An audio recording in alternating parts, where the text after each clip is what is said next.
Les gars, on m'a donné la nouvelle Nike LeBron 20, on est au magasin Ernest à Paris et je vous propose qu'on l'unbox tout de suite.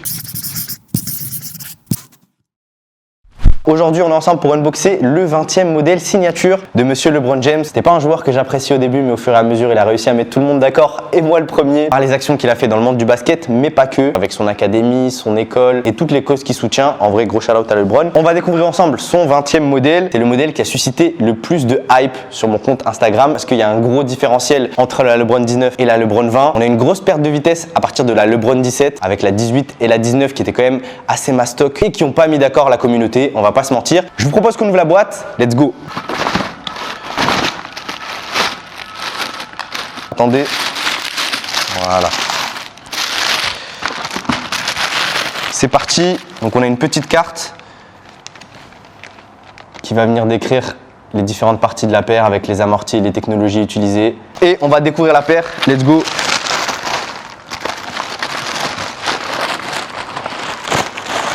Bah. Ok. Waouh. Elle est là, la fameuse LeBron 20. Et en effet, déjà, le premier ressenti, c'est qu'elle est beaucoup plus légère que les précédents modèles. Et ça en ravira pas mal d'entre vous, je le sais. Et je vous dirai par la suite, mais c'est une paire qui paraît quand même très qualitative de par les matériaux et ce qu'elle propose. Visuellement, j'aime beaucoup. Du coup, je vous propose qu'on fasse un petit tour d'horizon de cette Nike LeBron 20. Et déjà, le premier gros changement, c'est le fait qu'on est sur une low top. Les LeBron, ça a toujours été des chaussures de mastodonte, des grosses chaussures toujours survitaminées. Là, on a une paire qui déjà va pouvoir toucher beaucoup plus de basketteurs. Et on a une paire qui paraît aussi beaucoup plus légère, beaucoup plus dynamique. J'ai reçu pas mal de DM et de commentaires me disant que ça ressemblait à une Kobe. Bah, pas du tout. Pour moi, je trouve qu'elle garde quand même l'ADN de LeBron, de par la solidité qu'elle dégage et surtout de par le prix. On s'en parlera tout à l'heure. Ce qu'on peut noter et ce qu'il y a à savoir sur cette Nike LeBron 20, c'est qu'on a un setup d'amorti qui, pour le coup, se rapproche pas mal de ce qui était proposé sur les dernières Kobe Pro Tro. On a un amorti Zoom Turbo à l'avant, donc c'est un amorti Zoom qui est articulé en plusieurs parties qui peuvent s'activer de façon individuelle, et à l'arrière on a un gros back zoom, et ça va ravir les joueurs qui sont corpulents, les joueurs qui sont un peu plus solides, dans le sens où normalement vos pieds seront en sécurité dans cette LeBron, que vous fassiez 60 ou 200 kg. Du coup, au niveau de l'amorti, pas de grande surprise, et je pense que ça conviendra aux basketteurs lambda comme aux basketteurs pro ou aux basketteurs amateurs. Le deuxième aspect qu'on peut dégager sur cette chaussure, je pense, c'est la partie empeigne et les matériaux qui sont utilisés pour construire la paire. On a un mesh qui a l'air d'être quand même assez renforcé, et donc elle dégage quand même une impression de solidité qui a toujours fait foi dans les chaussures LeBron. Et donc, encore une fois, pour une première impression et surtout pour une paire qui est basse, elle dégage quand même un aspect sécuritaire qui n'est pas à négliger. Et en dernier lieu, si on se parle d'un élément fondamental pour les basketteurs, c'est de pouvoir accrocher le terrain et pouvoir avoir du grip. Et on a des motifs qui sont quand même assez particuliers. Je vous dirai ce que ça donne une fois que je les testerai sur les parquets, mais pour l'instant, les premiers retours sont assez positifs. On peut apercevoir aussi sur la semelle une petite plaque en carbone. Ça nous fait penser au Jordan 11, mais aussi au Kobe 6, qui proposait des plaques en carbone au niveau de la semelle intermédiaire. Et je vais vous expliquer pourquoi ils les positionnent à ce niveau-là. Ça permet de faire un relais entre l'amorti à l'arrière et l'amorti à l'avant. Le fait d'avoir une plaque rigide entre les deux, ça permet de donner cette fluidité à la foulée et surtout un retour d'énergie maximum lors des sauts ou lors des premiers pas. Comme je disais tout à l'heure, elle dégage quand même une impression assez qualitative de l'extérieur, que ce soit au niveau des matériaux ou de la qualité de fabrication.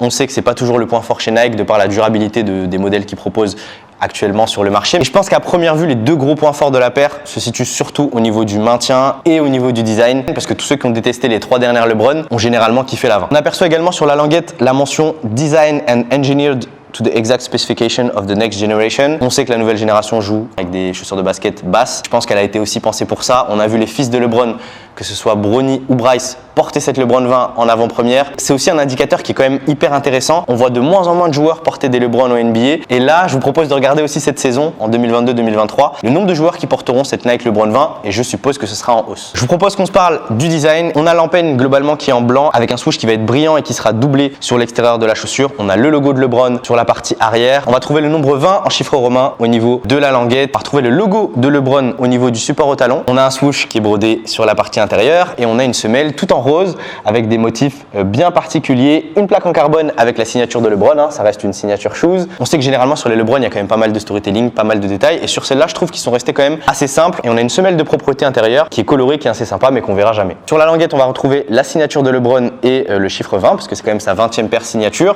On a une languette aussi qui est assez costaud. Vous savez que j'aime bien ça, les languettes où t'as beau serrer tes lacets à fond, t'as pas mal. Et ouais les gars, on est déjà à la 20e paire signature de LeBron. Je sais pas si vous imaginez, ça fait 20 ans que chaque année il sort une paire signature. On a un vrai shift sur cette 20e paire de LeBron. Mais en tout cas, mon avis est hyper positif. Ça me fait plaisir de pouvoir remettre en question sa gamme signature. Je trouve que sur la LeBron 18 et la LeBron 19, on partait dans des travers qui étaient quand même assez spéciales. Et je suppose que les ventes des paires n'ont pas dû s'envoler. Cette LeBron 20, elle est proposée au tarif de, attention, 200 €. C'est quand même énorme. La justification du prix de la LeBron a toujours été parallèlement en phase aux différentes technologies et aux amortis que Nike a posées sur la chaussure. Ça a toujours été un peu la tête d'affiche de la gamme basketball chez Nike. Ça veut dire que le dernier amorti, la dernière techno, le Flyknit, le Battleknit, toutes les nouvelles technos ont été apposées sur la gamme LeBron en avant-première. Et c'est pour ça finalement que tu payes la techno, que tu payes le prix.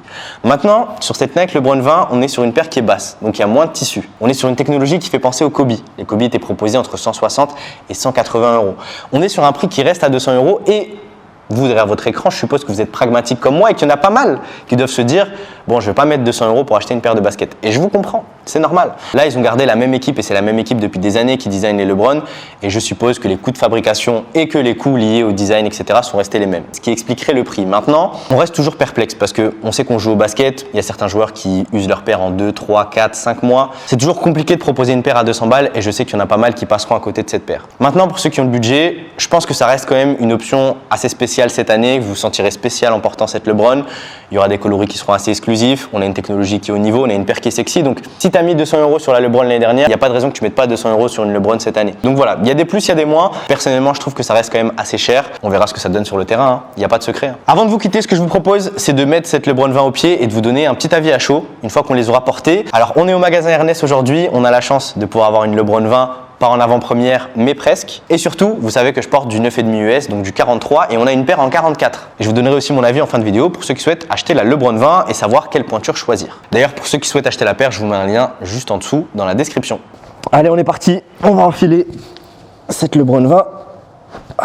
Ça rentre comme dans du beurre. J'aime beaucoup, je peux pas vous mentir. C'est moi juste enfiler la deuxième en brrr. Ça fait plaisir d'avoir une LeBron qui peut correspondre au basketteur lambda et pas que au mastodonte. Franchement, c'est quali de ouf. Voilà ce que ça donne les gars au pied. Ce que j'aime bien, c'est que déjà, elle est large un peu à l'avant. Donc pour les gars qui ont les pieds larges, je pense que ça va le faire. En vrai, je pense qu'en 43, elle m'irait parfaitement. Là, c'est du 44. Donc prenez une demi-taille au-dessus de votre taille habituelle. C'est confortable. La semelle intermédiaire, vous pouvez voir en rose, c'est un amorti en Cushlon. Le Cushlon, c'est un amorti qui a déjà été utilisé sur des paires de running notamment, qui a été utilisé sur la Nike Adapt BB. Et en fait, c'est un amorti qui va être assez moelleux. Et ça, on le ressent bien quand on les a au pied. Regardez, ici en Cushlon, ça fesse bien. Elle est hyper moelleuse et ça, c'est cool pour les gars qui recherchent pas de la rigidité à fond. Mais non, moi je trouve que l'assise est bonne, on se sent plutôt bien. C'est pas la paire la plus légère, mais elle est assez dynamique. Au niveau du ressenti du sol, on est beaucoup plus proche du sol que les derrière LeBron, mais pas autant que ce qu'on a par exemple sur une PG ou sur d'autres paires. On ressent le zoom à l'avant directement. On a un back zoom qui est quand même assez énorme. Vous pouvez voir que la distance entre le pied et le sol est quand même assez large et le swoosh est quand même assez costaud. Et j'ai hâte de voir ce qu'elle donne sur les terrains. Bon les gars, merci d'avoir suivi l'unboxing de cette Nike LeBron 20. On est au magasin Ernest à Paris. Gros shout out à eux. Ils m'ont mis à dispo cette Nike LeBron 20 et surtout ils m'ont laissé tourner dans leur magasin et ça fait plaisir. On se dit à très vite. Gros shout out à Was de Hoopsider qui est derrière la caméra. On est ensemble. Ciao.